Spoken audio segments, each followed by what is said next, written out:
అయ్య బాబోయ్! ఇన్ని వెజిటబుల్స్ వచ్చాయో తెలుసా? అసలు 3, 4 డేస్ కోయలేదనమాట టైం లేకుండా థర్స్‌డే, ఫ్రైడే.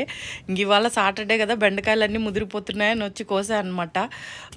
బెండకాయలు, కొంచెం చిక్కుడుకాయలు, గోడు చిక్కుడుకాయలు, టమాటోస్, క్యాప్సికమ్స్, ఇంకా పచ్చిమిరపకాయలయితే ఫుల్లున్నాయి. ఇంక అవి కోయలేదు. ఎందుకంటే నిన్న కొన్ని కోసాము. అవి ఇంట్లోనే ఉన్నాయన్నమాట. ఇంకా కాకరకాయలయితే మస్తొచ్చాయి మళ్ళీ. ఒక కిలో కాయల వరకు వచ్చాయన్నమాట. ఇంకా బీరకాయలు ఒక 2 ఉన్నాయి. ఇంకా సొరకాయ ఒకటి. బాగా ఫుల్ అయిపోతున్నాయన్నమాట. మాకాయి కూడా మిగిలిపోయి ఇంకొక నలుగురు ఫ్రెండ్స్‌కి ఇవ్వగలుగుతున్నాం వీక్లీ డిఫరెంట్ పీపుల్స్‌కి. So, I'm so happy.